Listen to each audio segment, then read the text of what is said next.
Shaggar lixaatii fi Horroo Guduruu Wallaggaatti namoota nagayaa 13 ol loltoonni Biltsiginnaa kan maqaa duula farra riphee lolaa jiran Oromiyaa keessatti bobba'ee waraana bilisummaa Oromootti achi deemuu hin dandeenye uummata nagayaa irratti raawwataniin namoonni hedduun waggaa du'an 3 ol madaa'uudha kan himamaa jiru. Kanarratti odeeffannoo qabna.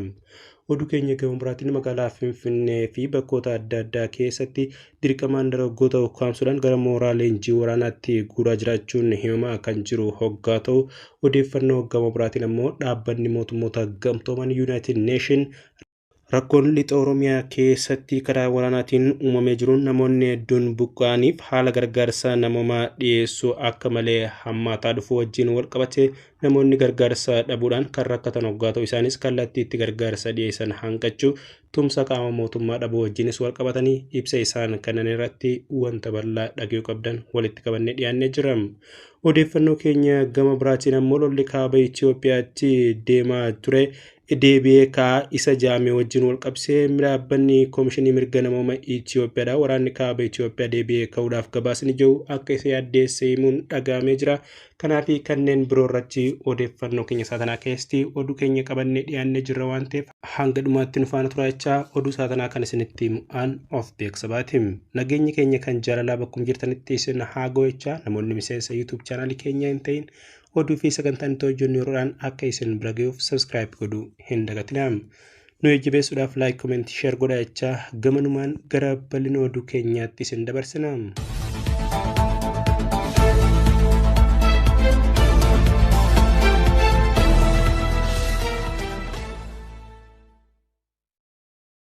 Godina Lixa Shaggar Aanaa Ganda Birat keessatti mootummaan namoota nagaa 12 ajjeesuudhaan 3 ammoo madeessuu jiraattonni himaa jiraachuun kan mul'ate hoggaa ta'u, mootummaan gabroonfataan impaayera Itoophiyaa afaan qawweetiin ijaaramte afaan qawweetiin bulchaa jiru woboo fi uummata addaan baasa jechuudhaan uummata nagaa jiru mataa fi isaanii jiraachisuudhaa fi oliif gaddeemanii dhamaa jiranii fi kanneen tokko woboodhaa waliin hin qabne ajjeesu jabeessee itti uffe jiraachuu isaanii jiraattonni himachaa jiranii.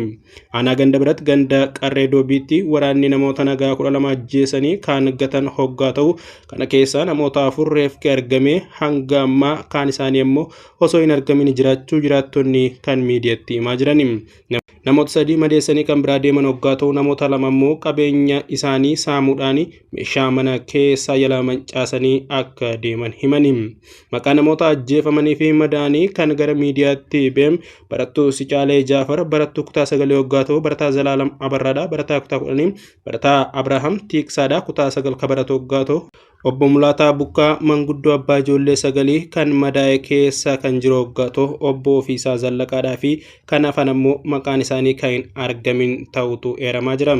Namoota qabeenyi isaanii jalaa saamame keessaa ammoo Joonsee Birruu fi Girmaa Ijjiguudhaa ta'u, maddeen odeeffannoo kun kan himan hoggaa ta'u, uummata jilchuudhaa fi of jala hiriirsuudhaaf ajjechaa jumlaa uummata keenya irratti fudhataa akka jiranii fi ittuu ammoo kun uummata akka isaanitti jabeessee isaan irratti kaasuu godhaa jiraachuu namoonni yaada kennan ni dubbatanii.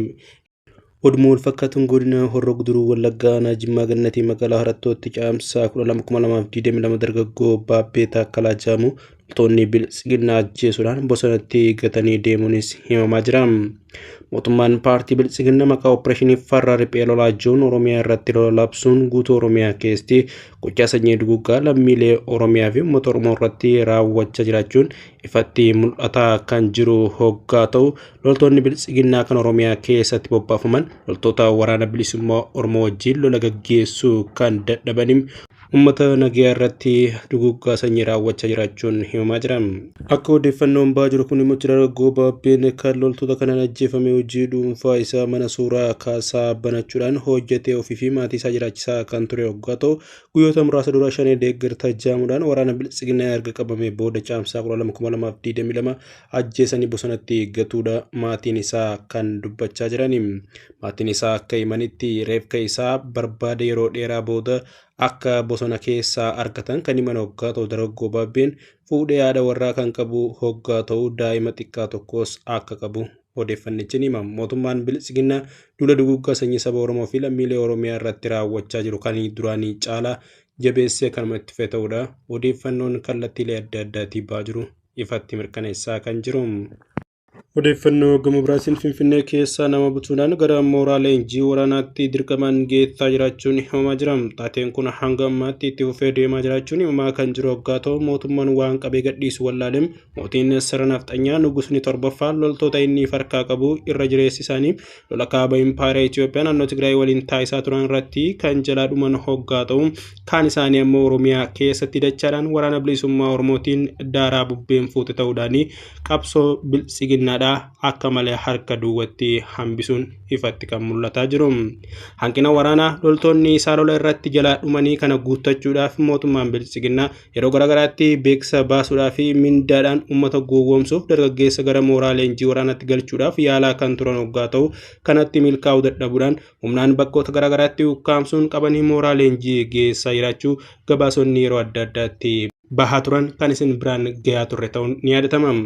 Haaluma kanaan jiraattonni magaalaa Finfinnee keessattuu dargaggoonni hojii kophee qulqulleessuu irratti bobba'anii fi hojii barbaaddata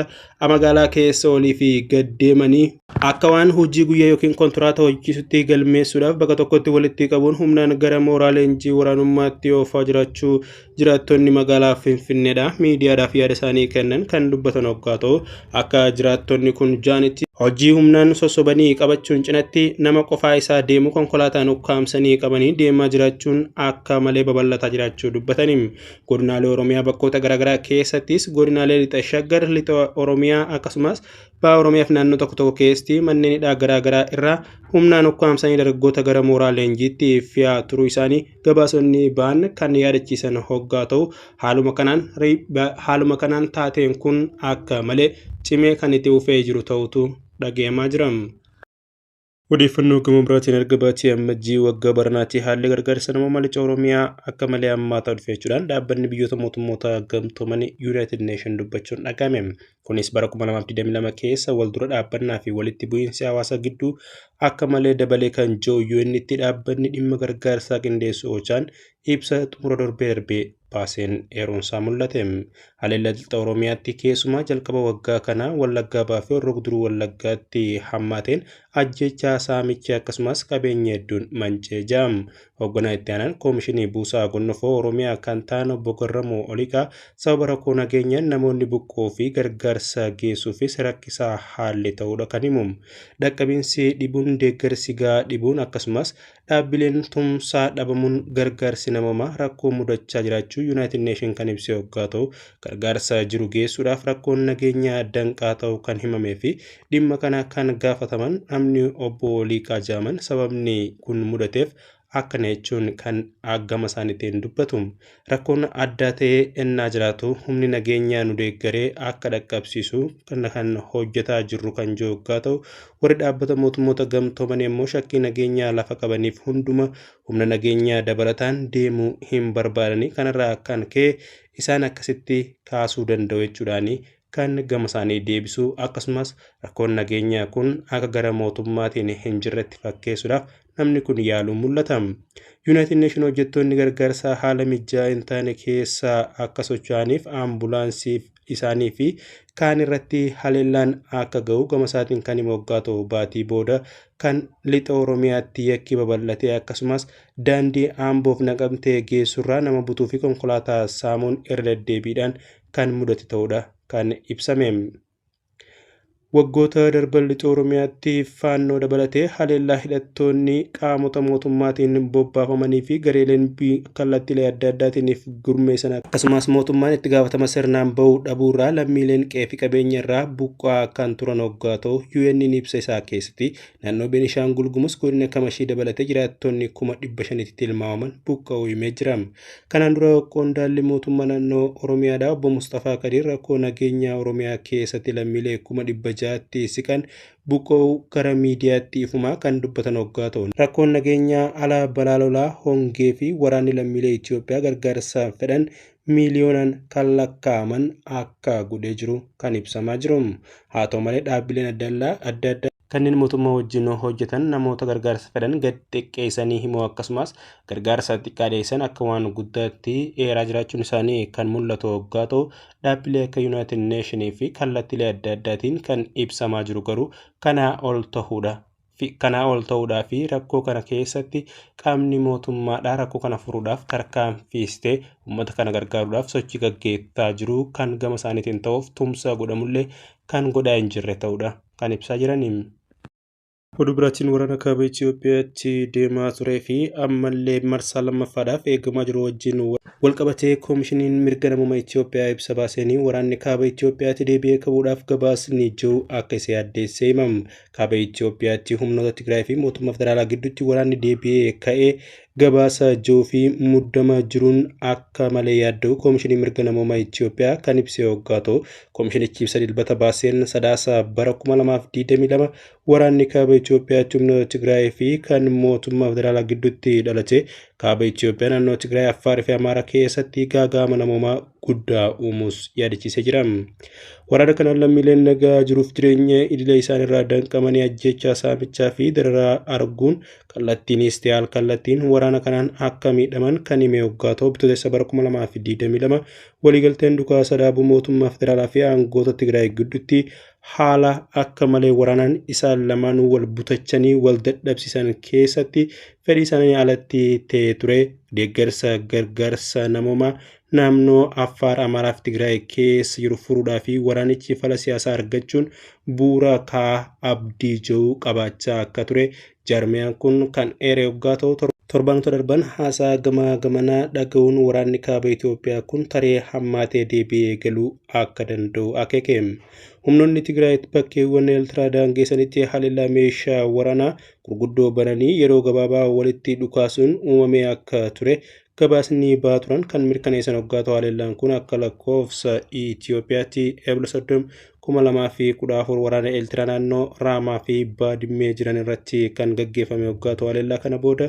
humnoota Tigraay fi waraana Eertiraa gidduutti dhukaasni banamee akka ture ibsamee jira.